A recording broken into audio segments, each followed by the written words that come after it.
Navy silent service है, ज़्यादा बातें नहीं करती, ये एक ट्रेडिशन है। नेवी अभी 4 डायमेंशनल हो गई है, हमारे सर्फर शिप्स हैं। ये वो जंगी एक्सरसाइज नहीं है, ये अमन की एक्सरसाइज है। ये फर्स्ट टाइम है, ये फर्स्ट एक्सरसाइज है जिसमें रशिया और नेटो जहाज़ों के साथ एक्सरसाइज कर रहा है, क्योंकि ये अमन की एक्सरसाइज है। तो एक खिता है, इसमें बहुत बड़ी ट्रेड जाती है। Goods and services must flow freely. तो मैसेज एक ही है, अमन, पीस।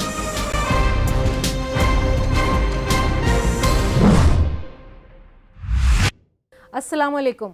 प्रोग्राम गुफ्तगू में वी आर ऑनर्ड। आज हमारे पास एक बहुत बड़ी हस्ती हैं, बल्कि हम खुद चल के इनके पास आए हैं।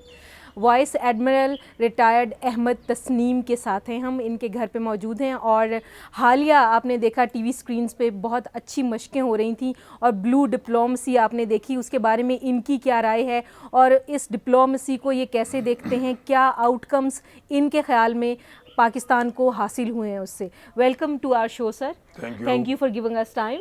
और सर हमें बताइए कि जो मशकें हुई हैं अभी ताज़ा तरीन 2021 की, उनको आप कैसे देखते हैं मौजूदा दिफाई तनाजुर में? अच्छा जी, ये है कि मैं एक चीज़ वाज़े नाजरीन को करना चाहता हूँ, क्योंकि ये तो प्रोग्राम नाजरीन के लिए बना है, कि ये जो मशकें हैं ये जंगी मशकों से ज़रा मुख्तलिफ है।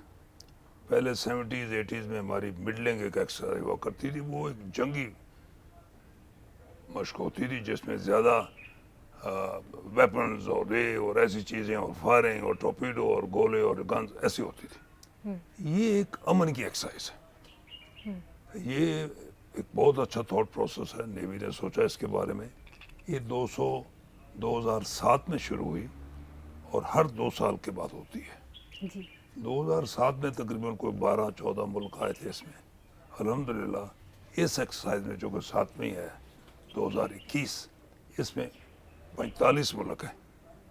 14-15 मुल्कों के बड़े यूनिट्स आए हैं, बाकी मुल्कों के कोई ऑब्जर्वर आए हैं, कोई हवाई जहाज़ आए हैं, कोई स्मॉल यूनिट्स आए हैं, और इस तरह। इसका मकसद जैसे कि नाम कहता है, ये अमन है। हम ये चाहते हैं कि ये जो इंडियन ओशन है, लोग हंसते हैं कि जी आपने इंडिया के खिलाफ 2 जंगें लड़ी हैं। मैंने कहा मेरा दिल बहुत बड़ा, फिर भी मैं इंडियन ओशन कह देता हूँ।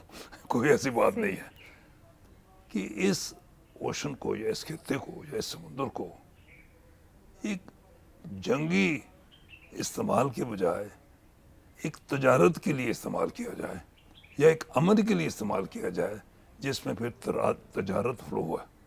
दुनिया का 90% के करीब जो तजारत है वो समुद्र से जाती है।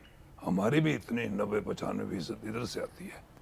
तो जैसे प्रेसिडेंट साहब को भी मैंने सुना एक इसी फंक्शन में कह रहे थे कि इसको एक एक्सप्लॉयटेशन करने के अलावा और ना करें, उसकी बजाय इसको एक अमन के लिए इस्तेमाल करें, ताकि जैसे इंग्लिश में कहते हैं goods and services must flow freely. जहाज और गुड्स और दूसरी सर्विसेज बिल्कुल एक सिक्योरिटी के साथ, किसी डर के बाद, किसी खौफ के खिलाफ इसको कहें। इसी की कड़ी है कि एक और टास्क फोर्स है जो कि पायरेसी, बिकॉज पायरेसी समुद्र में हो जाती है, लोग जानते हैं, उसमें भी पाकिस्तान सपोर्ट करता है और पार्टिसिपेट करता है। एक और टास्क फोर्स है जो कि टेररिस्ट को, any terrorism and any smuggling of arms और नारकोटिक और थिंग्स लाइक दैट, जो समुद्र की साइड से होती है, उसमें पाकिस्तान सपोर्ट कर रहा है। तो मेरे ख्याल में, हालांकि मैं तो रिटायर हो गया था, हमारे बाद में लोगों ने एक बहुत अच्छी ये मशक शुरू की है। और ये नेवी ने तो उसको सोचा, मैंने कहा इसका credit in all fairness government को भी जाना चाहिए, क्योंकि गवर्नमेंट की परमिशन के बगैर तो इतने जहाज़ नहीं आ सकते। सोच एक होती है, फिर अप्रूवल होती है, कंकरेंस होती है। हमारे फॉरेन ऑफिस की पॉलिसी की भी एक रिफ्लेक्शन है, हमारी गवर्नमेंट की रिफ्लेक्शन भी है। प्राइम मिनिस्टर साहब ने भी इसको ओके किया है, ये भी रिफ्लेक्शन है, ताकि कोई जहाज़, मैं एक और भी बात वाज़े करना चाहता हूँ कि ऐसे उठ के कोई जहाज़ इधर दूसरे मुल्क का नहीं आ जाता। वो भी अपने फॉरेन ऑफिस से इजाज़त लेते हैं, गवर्नमेंट से इजाज़त लेते हैं, तो वो फिर फॉरेन पॉलिसी की कड़ी होती है। और आखिरी बात मैं ये कहूँगा कि जिसको कोविड कहते हैं, लेकिन आम आदमी कोविड को नहीं समझता, कोरोना ही कहता है। ये कोरोना की जब से ये बीमारी आई है, उस वक्त से ये سب سے بڑی پہلی ایکسرسائز ہے جہاں 45 ملک اکٹھے ہوئے ہیں، اور کورونا کے یہ جو انوائرمنٹ ہے اس کو مد نظر رکھ کے نیوی نے بہت اچھا پلان کیا ہے. جیسے ہمارے چیف آف نیوی صاحب نے بھی کہا کہ جو لوگ اندر نہیں آنا چاہتے تھے، یہ سب کو پتہ نہیں ہے، وہ کہتے تھے ہم صرف سی فیس کریں گے، بیکاز کرونا ایک بہت بڑی بیماری ہے. وہ نہیں آئے، وہ باہر ہی رہے. جو آنا چاہتے تھے وہ اندر آئے. نیوی نے پورا ان کو سپورٹ کیا، پریکاشن، ایس او پی، الحمدللہ ہر پریکاشن کو لی گئی. تو یہ کرونا کا بھی اس میں ہے، گلا کرونا کے درمیان میں ہی ہوئی، ساری پریکاشن لی گئی، میڈیکل کوریج دیا گیا. جو جہاز نہیں آنا چاہتے تھے وہ باہر رہے، پھر انہوں نے جوائن کیا. تو اس طرح یہ ایک بہت اچھی ہے. مقصد اس کا یہی ہے کہ اس خطے کو، اس سمندر کو ایک امن کے لیے، تجارت کے لیے استعمال کیا جائے. جی صحیح سر، آپ نے خود بھی 2 جنگیں لڑی ہیں، ظاہر ہے آپ پھر کہتے ہیں کہ آپ کا دل بڑا ہے اس لیے انڈین اوشن کہہ دیتے ہیں اسی سمندر میں. تو یہ جو امن مشقیں ہم کر رہے ہیں، اس کا کوئی اثر آپ کو لگتا ہے دشمن پہ ہوگا؟ لوگ شرور ہیں، ہمارے ہمسایہ ملک جو ہیں ان کو پتہ ہے کہ اگر 45 ملک پاکستان کے ساتھ مل کے اس خطے میں یا سمندر، اس خطہ آئی مین از انڈین اوشن اور عربین سی امن چاہتے ہیں، تاکہ یہ جو گوڈز اینڈ سروسز ہے، یہ جو تجارت ہے، یہ بغیر کسی ڈر کے سیکیورٹی انوائرمنٹ کو موو کرے، تو مجھے پورا یقین ہے کہ وہ بھی اس میں پارٹیسپیٹ کریں گے اور وہ بھی کہیں کہ ہاں جی ہونا چاہیے، تاکہ ان کی ٹریڈ ہم سے بہت زیادہ ہے. اور پھر ساتھ ہمارے وہ گلف ہے، وہاں کا تیل ہے، پھر یہ عمان ہے، پھر سوئز، ریڈ سی ادھر آتا ہے. تو یہ مطلب ایک خطہ ہے، اس میں بہت بڑی ٹریڈ جاتی ہے. تو میرا نہیں خیال کہ کوئی بھی ہمسایہ ملک کہے گا کہ اس ملک کو امن، اس خطے میں امن نہیں ہونا چاہیے اور اس کو دوسری چیز ایکسپلائٹ کرنا چاہیے. ایک زمانے میں آپ کو یاد کرانا چاہتا ہوں، ایک زمانے میں ہمارا ہمسایہ ملک جس کا نام آپ نے لیا، وہ بالکل اس کا سلوگن تھا کہ یہ کوئی نیوکلرائزیشن نہیں ہونی چاہیے، کچھ نہیں ہونا چاہیے، اور اس خطے کو پیس کے لیے استعمال کرنا چاہیے. تو ان کو تو خوشی ہونی چاہیے کہ وہ ہم وہی کر رہے ہیں جو وہ کہا کرتے تھے 30 ایئرز اگو، اب نہیں مانتے ہیں. تو یہ بالکل. اور ایک طرف ہم دیکھتے ہیں کہ ادھر ایل او سی پہ کیا حرکتیں ہوتی ہیں، دوسری طرف اتنا بڑا پریشر. ظاہر ہے امن کے لیے اگر اتنے ملک پاکستان کے ساتھ اکٹھے ہو جاتے ہیں تو یہ پریشر بھی ہے ایک طرح کا. سر آپ کیسے سمجھتے ہیں، مختلف ہم خبریں پڑھتے ہیں کہ فلاں جگہ پہ ترکی نے فلانے کے ساتھ مل کے مشقیں کی ہیں تو یہ میسج دیا ہے کسی اور کو، کیا ان مشقوں کو بھی آپ کوئی میسج کنسیڈر کرتے ہیں؟ اس مشقوں کا میسج ایک ہی ہے، امن، پیس. یہ میسج سب کو گیا. اور میں یہ بھی کہوں گا کہ پچھلے ایٹ لیسٹ 15-20 سال سے جہاں تک میری میموری ہے، یہ فرسٹ ٹائم ہے یا فرسٹ ایکسرسائز ہے جس میں رشیا اور نیٹو جہازوں کے ساتھ ایکسرسائز کر رہا ہے، کیونکہ یہ امن کی ایکسرسائز ہے. اسی وجہ میں یہ وہ جنگی ایکسرسائز نہیں ہے، یہ امن کی ایکسرسائز ہے. تو امن کے لیے یو کے بھی ہے، فرانس بھی ہے، امریکنز بھی ہے، رشیا بھی ہے.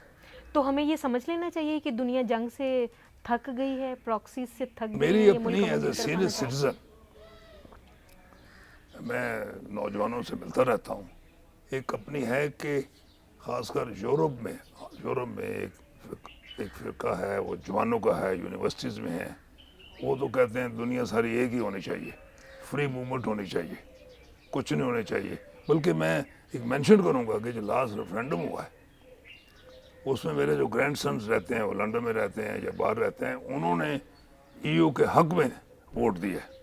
جو اولڈر پیپل تھا انہوں نے ای یو کے خلاف ووٹ دیا کہ نہیں، ای یو میں نہیں ہونا چاہیے. تو میں نے اپنے وہ پوچھا گرینڈ سن سے، میں نے کیا وجہ، اس نے کہا جی ہم ینگ ہیں، ہم چاہتے ہیں فری موومنٹ ہو، ہم لوگوں سے ملیں، وہ ہم سے ملیں اور یہ جنگ ونگ بھول جائیں. تو میرا خیال ہے جو ینگر جنریشن ہے نا ابھی 20s-30s میں جو ہے، یہ واقعی آپ ٹھیک کہہ رہی ہیں، میری ججمنٹ، میں غلط ہو سکتا ہوں، وہ جنگ نہیں چاہتے.